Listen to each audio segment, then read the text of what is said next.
La seguridad del paciente representa un desafío global para los sistemas de salud. La OMS promueve a nivel mundial la seguridad del paciente como principio fundamental en todos los sistemas de salud a través de acciones para desarrollar normas de calidad de la atención y la seguridad del paciente. En Ecuador, el Ministerio de Salud Pública aborda esta problemática como parte de un eje principal para la calidad de los servicios de salud e implementa, bajo Acuerdo Ministerial 00115, el Manual de Seguridad del Paciente, en el que se establecen medidas, herramientas y actividades diseñadas a prevenir los eventos adversos en los establecimientos de salud. El alcance de este manual es de cumplimiento obligatorio en todos los establecimientos del Sistema Nacional de Salud del Ecuador, de acuerdo a su tipología, nivel de atención, complejidad y cartera de servicios. Como objetivo general tiene establecer y estandarizar lineamientos, procedimientos y herramientas técnicas que permitan garantizar la seguridad del paciente en los procesos de atención en todos los establecimientos del sistema de salud del Ecuador. Los objetivos específicos: determinar los procesos administrativos y asistenciales institucionales apropiados para la gestión de la seguridad del paciente. Promover las competencias del talento humano para la aplicación de procesos administrativos y asistenciales seguros en la atención del paciente. Proveer de metodologías, herramientas e instrumentos técnicos para la implementación del presente manual. Las prácticas seguras son los tipos de procesos o estructuras cuya aplicación reduce la probabilidad de eventos adversos asociados a la atención de salud, que se apoyan en la mejor evidencia científica disponible y que procuran prevenir, minimizar o eliminar el riesgo asociado a la práctica clínica. Se clasifican en prácticas seguras administrativas, prácticas seguras asistenciales y prácticas seguras administrativas asistenciales. Las prácticas seguras administrativas se clasifican en la identificación correcta del paciente usuario y el programa de mantenimiento preventivo de equipos biomédicos.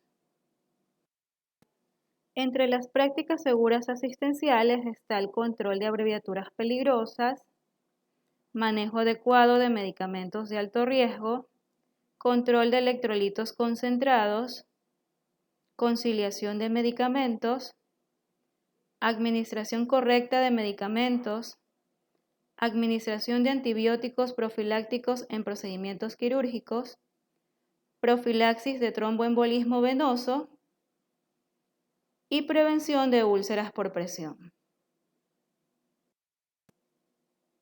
Las prácticas seguras administrativas asistenciales se dividen en notificación de eventos relacionados con la seguridad del paciente, prácticas quirúrgicas seguras, transferencia correcta de información de los pacientes en puntos de transición, manejo correcto de las bombas de infusión, higiene de manos, prevención de caídas y educación en seguridad del paciente.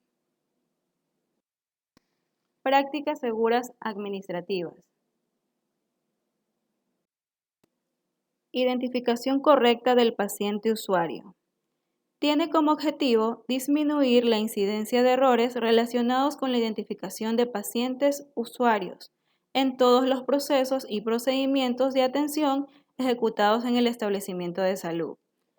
Los medios de identificación son brazalete de identificación, rótulo de identificación, cubículo, cama o habitación, historia clínica o documento de identificación. La verificación cruzada es el proceso mediante el cual se identifica al paciente a través de dos mecanismos como mínimo. Los mecanismos de verificación cruzada son mediante el brazalete de identificación, de forma verbal, mediante una entrevista a usuarios, historia clínica o un documento de identificación como la cédula de identidad, carnet de vacunación, partida de nacimiento. El procedimiento de verificación cruzada se efectuará durante la estancia hospitalaria o atención ambulatoria del paciente en todos los niveles de atención. También se involucra algún tipo de intervención como la atención de consulta externa, control de signos vitales, administración de medicamentos, administración de vacunas, muestras de laboratorio, transfusiones, intervenciones quirúrgicas, exámenes complementarios, procedimientos diagnósticos o terapéuticos y otros relacionados con el cuidado directo del paciente usuario.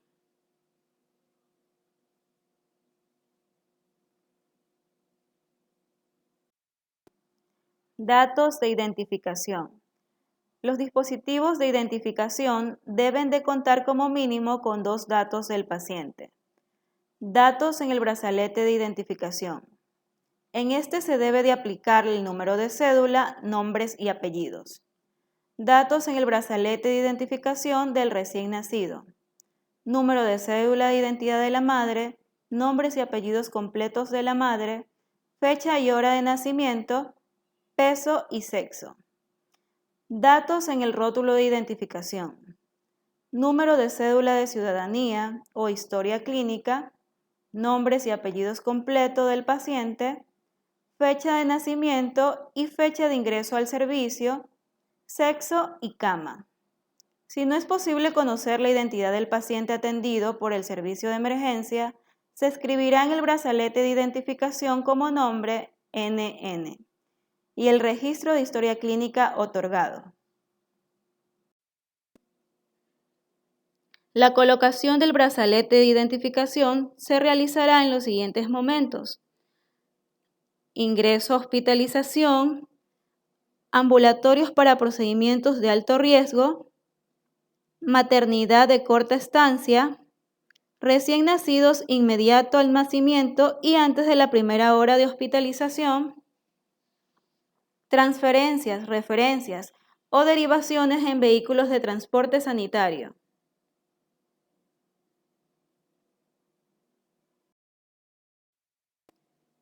Es importante tener claro nunca identificar a los pacientes por su diagnóstico, por el número de cama o habitación o por el procedimiento terapéutico.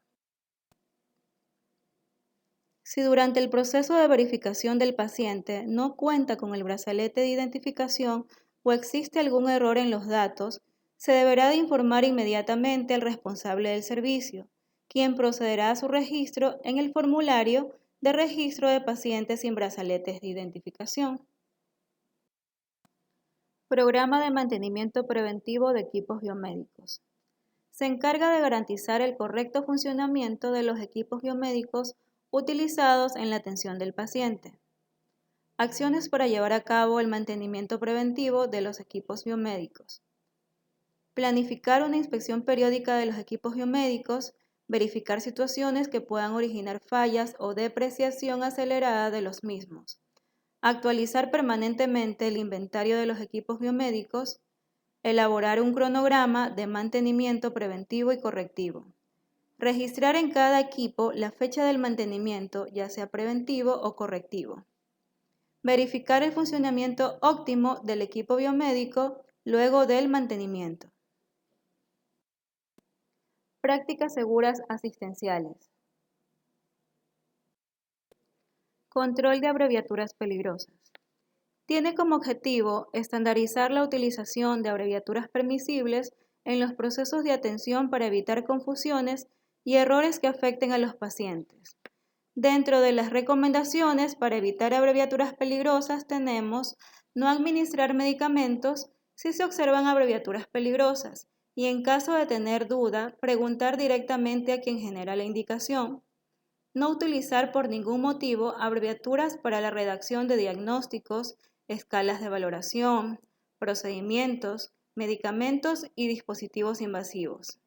Cada servicio debe de disponer de carácter obligatorio y a la vista del personal de salud el listado de abreviaturas permitidas.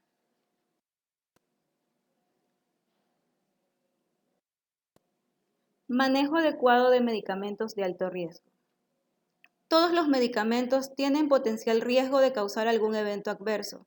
Sin embargo, se pone énfasis en los medicamentos de alto riesgo, porque son aquellos que por sus características propias, como por ejemplo un margen terapéutico estrecho, pueden causar daño, incluso muerte, cuando se produce un error en el curso de su administración.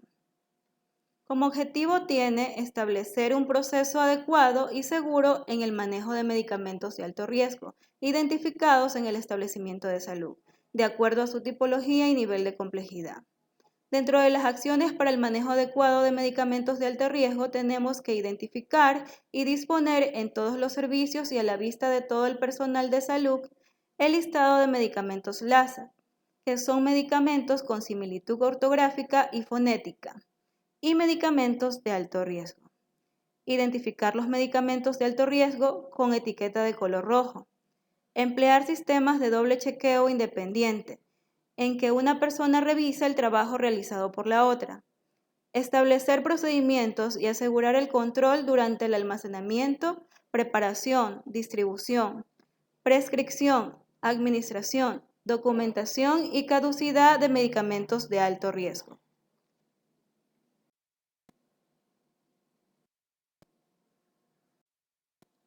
Control de electrolitos concentrados.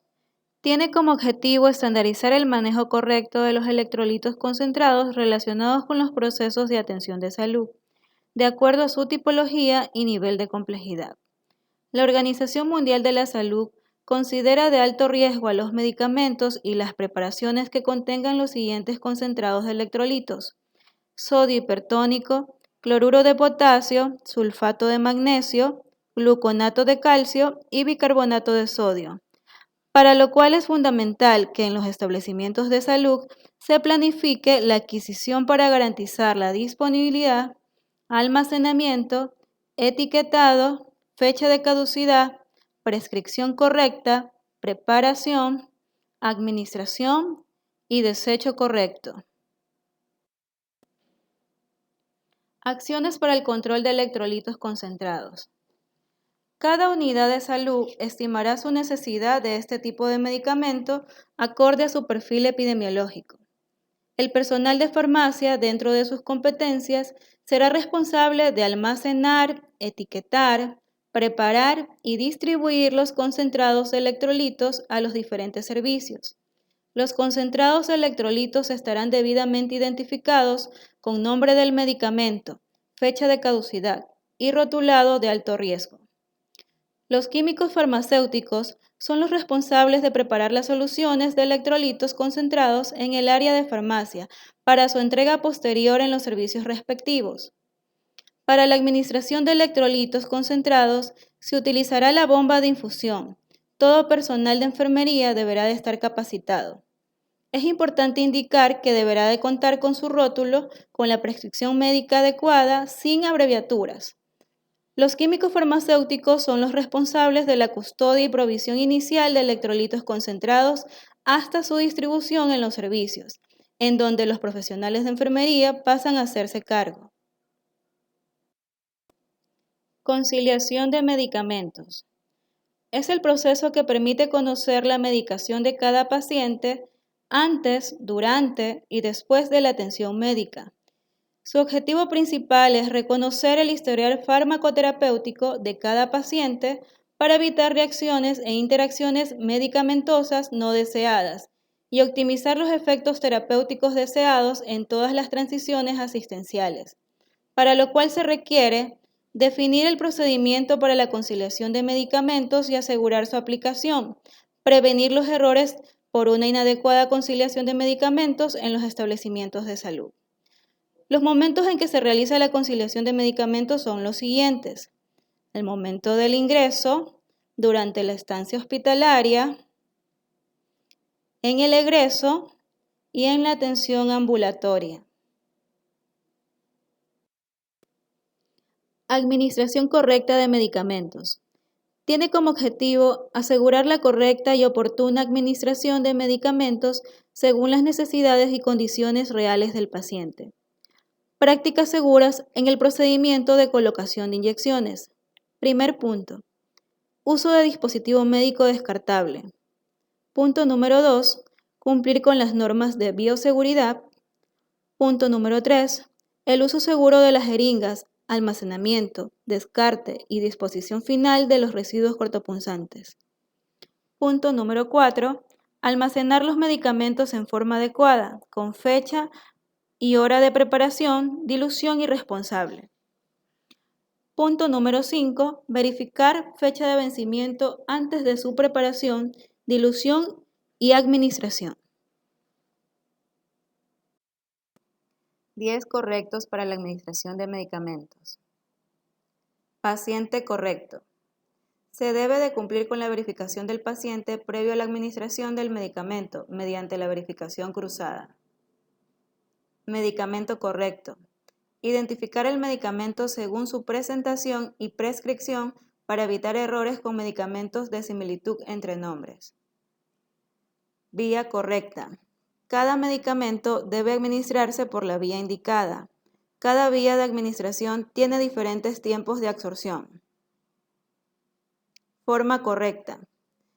Antes de que el profesional administre el medicamento, debe de asegurarse de que sea por la forma correcta, para la vía prescrita en el paciente correcto, ya que muchos medicamentos están disponibles en varias formas. Hora correcta. El medicamento debe de administrarse en el horario establecido, para garantizar los niveles séricos terapéuticos. Dosis correcta. Consiste en administrar exactamente la dosis del medicamento. Para ello se debe de comprobar 2 veces la prescripción. La habilidad y competencia en el cálculo de dosis farmacológicamente establecida son imprescindibles para la administración del mismo en forma segura. Registro de la administración correcta. El personal que administra los medicamentos debe registrar la hora y las letras iniciales del nombre y apellido en la historia clínica y así evitar duplicar la dosis. Educar al paciente. Informar al paciente o familiar el nombre, la acción del medicamento y la razón por la cual está siendo administrado. Acción correcta. Es la justificación del medicamento para lo que fue prescrito. Respuesta correcta. Una vez que se administra el medicamento, el personal de enfermería debe de acompañar al paciente para evaluar si éste tuvo una respuesta o efecto esperado. Administración de antibióticos profilácticos en procedimientos quirúrgicos. Tiene como objetivo disminuir la incidencia de infecciones asociadas a la atención de salud, relacionadas con la herida quirúrgica, resultado de procedimientos quirúrgicos que se realicen en los establecimientos de salud, de acuerdo a su tipología y nivel de complejidad. Acciones para la administración de antibióticos profilácticos. La administración de antibióticos debe de ser dentro de los 60 minutos para maximizar la concentración tisular. Registrar la administración del antibiótico en la lista de verificación de cirugías seguras y CARDEX. Descontinuar la profilaxis antibiótica 24 horas después de realizar el procedimiento quirúrgico. En los casos que amerite descontinuar luego de las 48 horas, registrarlo en la historia clínica. En el caso de procedimientos quirúrgicos menores, se administra profilaxis antibiótica de acuerdo a la mejor evidencia clínica científica disponible. Profilaxis de tromboembolismo venoso. Tiene como objetivo disminuir la incidencia de tromboembolismo venoso en los pacientes atendidos en los establecimientos de salud. Las medidas profilácticas deberán estar dirigidas a impedir la formación del trombo.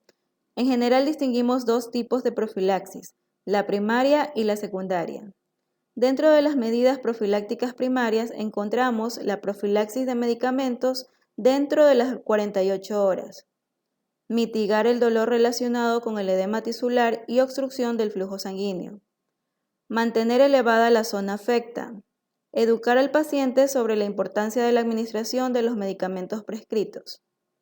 Uso de medias antiembólicas o vendas elásticas. Vigilar signos de hemorragia.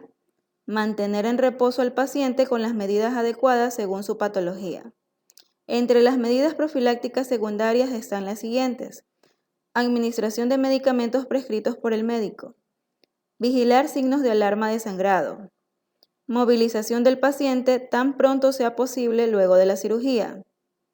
Uso de botas de compresión secuencial en quirófano y sala de recuperación postquirúrgica. Uso de medias antiembólicas o vendas elásticas. Deambulación precoz si cursa por el periodo de postoperatorio. Control de exámenes de laboratorio. Y al egreso de los pacientes se planificará su seguimiento en consulta externa. Prevención de úlceras por presión. Su objetivo es disminuir la incidencia de úlceras por presión en pacientes que reciben atención en los diferentes niveles. La gran mayoría de úlceras por presión son prevenibles, alrededor del 95%, por lo que es importante disponer de estrategias de prevención basadas en evidencias científicas disponibles.